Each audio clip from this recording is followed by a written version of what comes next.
పనిలో నిపుణత కలిగిన వాడు యేసుక్రీస్తు ప్రభువు. అంటే మొద్దును తీసుకొచ్చి ప్రభువుకి ఇస్తే ఆ మొద్దును తీసుకొని దాన్ని ఏం చేస్తాడు? ఒక చీరన్న చేసి వాళ్ళకి ఇస్తాడు, ఒక డోరునన్న చేసి ఇస్తాడు, ఒక మంచంనన్న చేసి ఇస్తాడు. ఎంత అద్భుతమైన వర్క్ చెప్పండి. ఇప్పుడు మొద్దుని ఇచ్చింది అనుకోండి, ఆ మొద్దును అలాగనే తిరిగి మొద్దుని ఇస్తే వాడు తీసుకుపోయి ఇంట్లో పెట్టుకుంటాడే మన వర్క్ వస్తుందా చెప్పండి.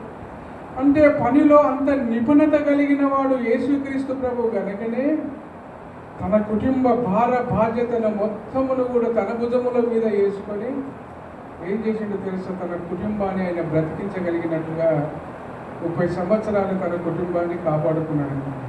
శరీరముగా కూడా యేసుక్రీస్తు ప్రభు తన కుటుంబాన్ని పోషించుకోగలిగిన ఒక గొప్ప పనిలో నిపుణత కలిగిన వాడు అనమాట. ఆయన సాటి లేనివాడు. ఆయన అదే ఏదైనా పని ఇవ్వాలంటే ఆయనకి ఇవ్వాలని యేసు ప్రభువు, యేసు అంటే ఆయనకు ఆ ఒడ్ల కుమారుడైన యేసు కుమారుడికి ఒడుకుని ఇస్తే అద్భుతమైన పరిరకములు చేసి మనకి ఇస్తాడు అని యేసుక్రీస్తు ప్రభు దగ్గరికి అద్భుతమైన వర్కునంతా తీసుకొచ్చి పెట్టేవారు ఆ దినాలను. ఇంత మంచి వర్క్ చేసి పనిలో మంచి నైపుణ్యత కలిగిన వాడని చెప్పేసి మనం చెప్పుకోవచ్చు. యేసు తొందరలోనే అయినా ఆ జీవితాన్ని సాధించుకొని తొందరలోనే తన తండ్రి చనిపోయిన తర్వాత తన కుటుంబ భారం అంతా తన మీద పడ్డప్పుడు అలాగే జరిగినట్టుగా కనిపిస్తుంది. అంత పనిలో నైపుణ్యత కలిగిన అతడు. ఇంకొక సంగతి తెలుసా? ఆయన ఒక పాపాత్ముడైన ఒక వ్యక్తిని యేసుక్రీస్తు ప్రభు దగ్గరికి వస్తే వాళ్ళను పరిశుద్ధులుగా తీర్చిదిద్ది బంగారము లాంటి ఒక వన్యము కలిగిన ఒక పాత్రలాగా తయారు చేసి మార్చివేసే నైపుణ్యత కలిగిన వాడు తన పనిలో యేసుక్రీస్తు ప్రభు. వరుకులోనే కాదు, కట్టెల వరుకులోనే కాదు, పని వరుకులోనే కాదు, ఒడ్ల పని వరుకులోనే కాదు, 3.5 సంవత్సరాల తన పరిచర్య కాలములోనికి వచ్చిన తర్వాత కూడా భయంకరమైన వ్యక్తులను ఆయన మార్చి దేవునికి ఉపయోగము కలగగలిగిన పాత్ర లాంటి ప్రజలను కూడా యేసుక్రీస్తు ప్రభు ఆయన చేసినట్టుగానే మనకు కనిపిస్తుంటుంది. దేవుని విగ్రహం నాకు అనిపిస్తుంది ఆయన ఆ పని చేసిండు కాబట్టి దేవుడు నువ్వు ప్రజలను వారి జీవితాలను మార్చి దేవునికి అప్పగించగలిగిన ఒక గొప్ప అద్భుతమైన క్షపాసిటీ కలిగిన ఒక నైపుణ్యత కలిగిన వాడు నా కుమారుడవా అని యేసుక్రీస్తు ప్రభుకు ఆ పనిని అప్పగిస్తే ఈనాడు మనతో సహా అందరినీ కూడా పరిశుద్ధులను పవిత్రులుగా చేసి దేవుని ఎదుట ఆయన నిలబెట్టిన గొప్ప రక్షకుడు అని చెప్పేసి మనం చెప్పాలి. పనిని బట్టి ఉంటుంది దేవుని బిడ్డ, పనిని బట్టి ఉంటుంది.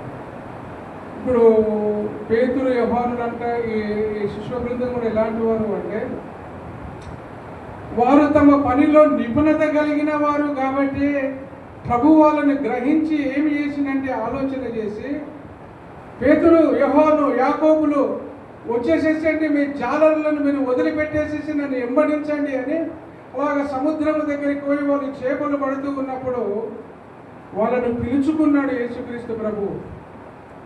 మరి ఏం చేయమంటావయ్యా అంటే ఇక నుండి నేను మనుషులను పట్టే జాలరులుగా మిమ్మల్ని చేస్తానన్నాడు అనమాట. చేపలు పట్టే వారిగా కాదు, మీరు ఇక నుంచి మీరు ఎలాంటి వారు అయిపోతారు? మనుషులను పట్టే జాలరులుగా నేను మిమ్మల్ని చేయబోతాను. ఎందుకంటే మీరు పనిలో నైపుణ్యత కలిగిన వారు. చేపలను ఏ టెక్నాలజీతోటి మీరు పట్టగలుగుతారో రేపు నా దగ్గరికి వచ్చిన తర్వాత, నన్ను వెంబడించిన తర్వాత, పరిచర్యలోనికి వచ్చిన తర్వాత ఖచ్చితంగా మీరు ఆ పని చేసి అనేకమైన ఆత్మలు అనబడిన చేపలను మీరు పడతారని చెప్పేసి యేసుక్రీస్తు ప్రభు వాళ్ళ అంతర్యమును ఎరిగిన ప్రభువు అలాంటి వారిని పరిచర్యలోనికి ఆయన పిలుచుకున్నట్టుగానే కనిపిస్తుంటుంది. తెలుసా?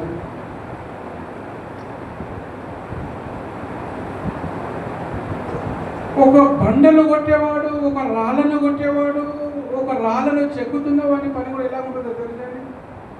మొట్టమొదటిగా ఆ గుండు ఏమాత్రము బాగుండదు, ఆ బండ ఏమాత్రము మంచిగా ఉండదు, రూపం ఉండదు, వన్యత ఉండదు, ఏమి ఉండదు ఆ బండకు.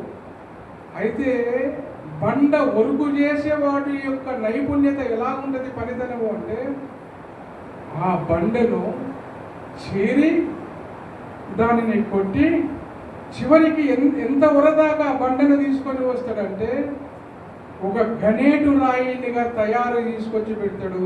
ఒక గణేటు రాయిని చేసి పెడతాడు. ఆ గణేటి రాళ్లను చేసి పెట్టిండు కాబట్టి ఈనాడు భవనాలకు మూల కారణము పునాదులలో గణేటుని వేసి కడితేనే తప్ప అది అసలు పునాదులు బేస్మెంట్కు ఉండడానికి అవకాశము గణేటుతో కొట్టినంత కట్టినంత ఫౌండేషన్ ఉండనే ఉండదు. చూసినట్టు ఒక మనిషి దేవునిలోనికి రాకముందు మొట్టమొదటిగా ఏ వరుకులో వాళ్ళు నైపుణ్యత కలిగిన వారై, పనిలో నైపుణ్యత కలిగిన వారై ఏ వరుకులో వాళ్ళు ఉంటారో దానిని దేవుడు క్యాచ్ చేసి పడేసేస్తాడు, క్యాచ్ చేస్తాడు.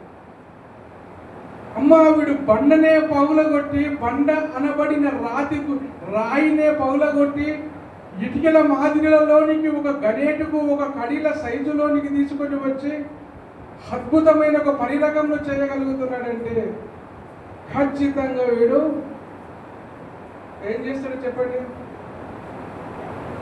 ముందు దినాలలో తప్పకుండా మనుషుల జీవితాలను తప్పకుండా గుండెలను పలుగొట్టగలిగిన ఒక సుత్య లాంటి వాక్యము చేత, గన్ను లాంటి ఒక పరిరకము చేత గుండెలను పగులగొట్టి దేవుని వైపు తింపగలిగిన నైపుణ్యత ఇతనిలో ఉంటుంది అనే సంగతిని దేవుడు గుర్తుపట్టుకుంటాడు. దేవుని బిడ్డలారా, సామాన్యమైన సంగతి చెప్పండి.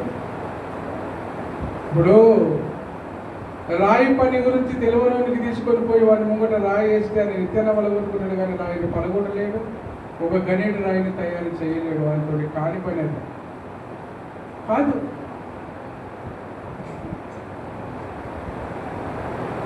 అలాగనే పనిలో నైపుణ్యత కలిగిన వాడు, నైపుణ్యత కలిగి పని చేసే వాళ్ళను మనము లోకములో మనము చూస్తుంటాం. కొంతమంది అద్భుతమైన పాట పాడుతూ ఉంటారు. నైపుణ్యత అది పని, అది కూడా పని పాట పాడడం. వాళ్ళు పాట పాడితే ఎంత బ్రహ్మాండంగా ఉంటుందంటే చాలా అద్భుతంగా ఉంటుంది అనమాట. వాళ్ళ రాగము అద్భుతంగా ఉంటుంది. రాగములో ఉన్న మాధుర్యము, అందులో ఉన్న పరమార్థమును వాళ్ళు పాడుతూ ఉంటే అప్పటికప్పుడు గుండెలు పలిగిపోయి అట్లాగా జీవితం కూడా మారిపోయిన వాళ్ళు చాలామంది ఉంటారు. అది నైపుణ్యత అనొచ్చు. దాన్ని కూడా పాటల్లో పాటు కొంతమంది పాటలు పాడితే ఉన్నోళ్ళందరూ లేచి బయటికి దిగిపోయేటట్టు పాట పాటలు కూడా చాలామంది. ఎందుకు అంటే నైపుణ్యత, పనిలో నైపుణ్యత లేకుండా పని చేస్తే ఆ పని చాలా వికారంగా ఉంటుంది అన్నమాట. కొందరు చక్కటి మ్యూజిక్ ప్లే చేస్తూ ఉంటారు, డోలకులు కొడుతూ ఉంటుంటారు. కొంతమంది పాట పాడుతుంటే డోలకులు కొడుతూ ఉంటుంటే అద్భుతంగా పాటకు తాళము సంగీతము అందిస్తూ ఉంటుంటే అద్భుతంగా వాళ్ళు ఆ పరిరకంలో చాలా అద్భుతంగా కొడుతూ ఉంటారు. ఆ పనితనం మనం చూస్తూ ఉంటే నిపుణత కలిగిన వాళ్ళు.